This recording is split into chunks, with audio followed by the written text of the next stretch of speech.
प्रश्न उठ रहा है कि मीडिया जो मॉनिटरिंग करने की जिसकी जिम्मेवारी है, जिसको प्रश्न पूछने की जिम्मेवारी है, वह प्रश्न नहीं पूछ रहा सरकार से, और वो बिल्कुल साइलेंट मौन में क्यों हो गया? जो लोकतंत्र का चौथा स्तंभ कहा जाता है मीडिया, वो आखिर बेबाक क्यों नहीं है? वो आखिर एक पक्षीय क्यों हो गया? यह बहुत बड़ा यक्ष प्रश्न है। ऐसी स्थिति में जो अभी नए नए शब्द सोशल मीडिया में उभर के सामने आ रहे हैं, गोदी मीडिया, तो पेड मीडिया, ये नए नए शब्द कभी हमने सपने में भी उम्मीद नहीं किया था कि मीडिया के ऊपर में इस तरह से प्रश्न चिन्ह लगेगा और मीडिया की इतनी वैरायटी होगी। ऐसा लगता है चाहे वो दिल्ली की सरकार हो या केंद्र सरकार हो, हमने दर्जनों ऐसे उदाहरण देखे हैं और आप साथियों से छुपा हुआ नहीं है, क्योंकि देश और समाज के आप बुद्धिजीवी हैं। आपको आईना दिखाना सूर्य को आंख दिखाने के समान है। आप लोग अच्छे तरीके से समझते हैं और हमारी पीड़ा को भी समझ रहे हैं कि क्या क्या किया है आपने क्या क्या नहीं किया। आज ये प्रश्न हमारा सरकार से है कि सरकार जो घोषणाएं और वादे कर रही है उसको उसने कितना प्रैक्टिकल इंप्लीमेंटेशन में लाया। बीजेपी सरकार की 2014 की घोषणा पत्र को देखिए, 2019 की घोषणा पत्र को देखिए और उसको एनालिसिस कीजिए, उसका सर्वेक्षण कीजिए, तब आपको पता चलेगा कि वास्तव में उन घोषणाओं का कितना इंप्लीमेंटेशन हुआ। क्या यह मीडिया का विषय क्यों नहीं बना? आज कई तरह के, चाहे वो हंगर इंडेक्स हो, चाहे वो एनएसएसओ की रिपोर्ट हो, चाहे और भी कई तरह के, अभी क्या कहते हैं, हमारा जो कर्ज बढ़ गया हो, हमारे रुपए का अवमूल्यन हो गया हो, और इसके साथ साथ हमारी जो महंगाई है वो इतनी बढ़ गई है। केंद्र सरकार की एक माननीय मंत्री है जो हमारी प्रतिद्वंदी भी रही है, माननीय स्मृति ईरानी जी। जब मनमोहन सिंह जी प्रधानमंत्री थे तो उन्होंने उनको चूड़ी भेंट किया था। किस बात के लिए? कि उस टाइम में गैस का मूल्य 600 रुपया था और उनको लग रहा था कि ये बहुत ज्यादा बढ़ गया है, इसलिए उन्होंने उनको चूड़ी भेजा था। ये बड़ा चर्चा में आया था मीडिया में। आज वही स्मृति ईरानी जी चुप है। ये बहुत बड़ा यक्ष प्रश्न है, किसी ने प्रश्न नहीं किया। मीडिया में आज क्यों नहीं पूछा जाता कि माननीय स्मृति ईरानी जी, अब तो गैस के दाम 1053 रुपए हो गए, तो अब आप प्रधानमंत्री जी को क्या चूड़ी भेजेंगे? यह मेरा प्रश्न है। इसलिए कि आप एक प्रधानमंत्री को इतना नेगेटिव के रूप में काउंट करते रहे और दूसरी तरफ आपको अपना आशियाना दिखाई नहीं देता। आप एक उंगली उठा रहे हैं तो 4 उंगलियां आपके तरफ भी है, ये आपको क्यों नहीं दिखाई देता?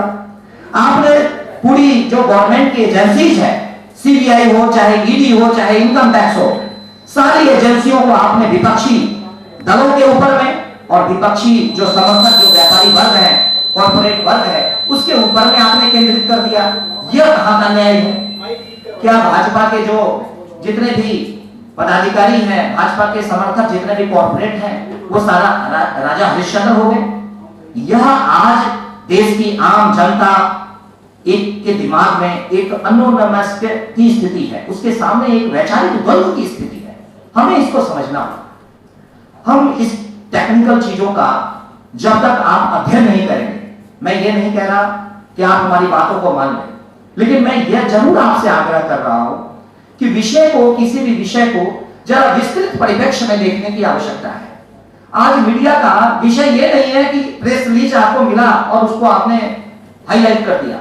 यह मीडिया का विषय नहीं है। पत्रकारिता केवल इसी को नहीं कहते। पत्रकारिता का मतलब है आपको जो कोई कुछ कह रहा है उसका कंट्राडिक्शन, उसके पक्ष और विपक्ष दोनों चीज को संतुलित रूप से सामने लाना, उसके जुड़े हुए जो कई पहलू हैं उन सबों के चीजों को एक सूत्रित करके तब जनता के समक्ष में लाना, ये असली मीडिया की रेस्पॉन्सिबिलिटी है। हम आज हमारे प्रधानमंत्री जी कर्तव्य की बात करते हैं, जैसे लग रहा है कि भारत की जनता ने कभी कर्तव्य के ऊपर में पालेने ही नहीं किया। वो कहते हैं जनता को कर्तव्य की सीख दे रहे हैं, लेकिन मैं ये पूछना चाहता हूं कि क्या जनता के लिए कर्तव्य है? क्या माननीय प्रधानमंत्री की कर्तव्य नहीं है? क्या मंत्रिमंडल का कर्तव्य नहीं है? क्या ब्यूरोक्रेसी की कर्तव्य नहीं है? तो क्या ये सारा कर्तव्य जो है जनता के लिए है और आप केवल अपने अधिकार की बात करोगे? मैंने आपको अधिकार दिया है, देश की जनता ने प्रधानमंत्री को अधिकार दिया है और उस अधिकार का आज पूरा का पूरा एकदम उल्टा हो। उस अधिकार का जनता के लिए, लोकतंत्र की परिभाषा है जनता का, जनता के लिए, और जनता द्वारा जो शासन चलाया जाता है उसको लोकतंत्र कहते हैं। लेकिन वास्तव में आज लोकतंत्र के ऊपर में लगता ही नहीं कि भारत में लोकतंत्र है। पूरी की पूरी डिक्टेटरशिप हो रही है। अभी अभी हाल फिलहाल आपने अडानी का प्रकरण देखा, और अडानी के प्रकरण में यह साबित हो गया है कि कहीं ना कहीं जितनी गवर्नमेंट की एजेंसीज है वो अनियमितता बरत रही है और सरकार उसको छुपा रही है। ऐसी स्थिति में आज ये सारे ज्वलंत विषय, हमारे मौलिक अधिकार उसका हनन हो रहा है, हमारे जो देश की जो एजेंसीज है उसके ऊपर में, उसकी स्वायत्तता के ऊपर में, और उसकी ईमानदारी के ऊपर में, उसकी ट्रांसपेरेंसी के ऊपर में आज जो है प्रश्न चिन्ह खड़ा हो रहा है कि आप एक पक्षीय होकर के क्यों काम कर रहे हैं। बात इसकी है। तो ये जो निष्ठा है, अभी सुप्रीम कोर्ट के चीफ जस्टिस के एक कार्यक्रम में चीफ जस्टिस ने स्वयं प्रधानमंत्री को सीख दी। वो सीख बड़ी पॉइंटेबल, उस चीज को देखने और समझने की जरूरत है। मैं तो केवल सूत्रवाद के रूप में केवल अपनी बातें बता रहा हूं, और मैं कोई अपनी बातें नहीं कह रहा। ये मैं उन सारे, मेरा इशारा मात्र काफी है। उन सारे चीजों के ऊपर में मैंने पॉइंट रेज किए हैं। मैं समझता हूं इशारों को अगर समझो तो राज को राज रहे। तो इस तरह से आप उन सारे चीजों को, मैं जिन बिंदुओं को उठा रहा हूं वो कोई नया बिंदु नहीं है, लेकिन उन सारे चीजों को जब आप क्लब करके देखेंगे तब आप पाएंगे कि वास्तव में वो क्या रहा है और मुझे दिखाया क्या जा रहा है। मेरा मात्र इतना ही निवेदन है। इस निवेदन के बाद मैंने तय किया है कि मैं भाजपा विरोधी अभियान, भाजपा हटाओ अभियान के साथ रहूंगा। कहीं ना कहीं आदमी को एक पक्ष में तो आना ही होता है। तो अगर मैं भाजपा का समर्थक हूं इसका मतलब गवर्नमेंट से सेटिस्फाइड हूं, और अगर मैं गवर्नमेंट से सेटिस्फाइड नहीं हूं तो मुझे दूसरे पक्ष में आना पड़ेगा, भाजपा विरोधी अभियान में आना पड़ेगा।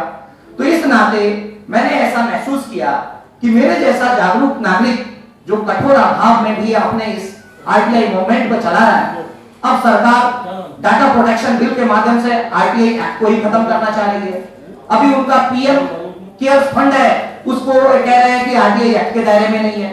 अब सवाल ये उठता है कि जब आरटीआई एक्ट के दायरे में नहीं है तो प्रधानमंत्री शब्द का इस्तेमाल कैसे होगा।